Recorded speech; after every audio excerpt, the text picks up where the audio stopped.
Well, Jen and Ben, that $30 million is the maximum penalty allowed. And if it were to be imposed, $28.4 million of it would go back to ratepayers in the form of credits.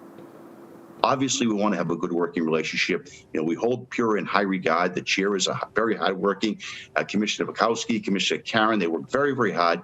And so we want to work with them cooperatively, and we want to get this behind us and restore customers' confidence. The CEO of Eversource on The Real Story, reacting to a proposed $30 million fine over what the state attorney general calls a failure to respond appropriately to the aftermath of Tropical Storm Isaias last August. PURA found that Eversource was imprudent, which is another way of saying they totally blew it. Last month, the Connecticut Public Utilities Regulatory Authority concluded an investigation that was ordered by Governor Lamont shortly after the storm that left 1 million customers out of power during a heat wave and pandemic. A lot of people suffered. A lot of damage, lost food, lost medicine that was spoiled.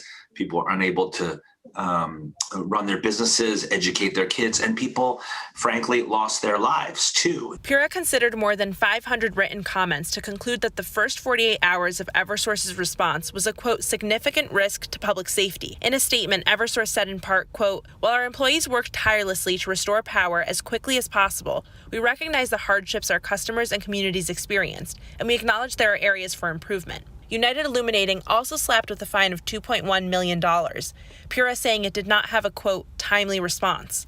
Customers, recalling the frustration across the state when the storm hit, say the state should hold the companies accountable. I think they should, definitely, absolutely. They're, being Eversource, they're responsible providing services to people. I think the storm came and it was just like, are you kidding me?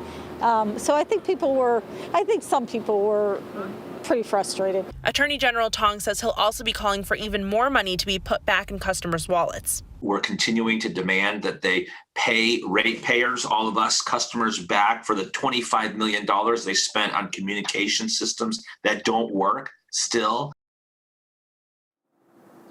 Now, both companies can dispute the findings, and a final decision is scheduled for July 14th. Live in Hartford, Gabby Molina, Fox 61 News.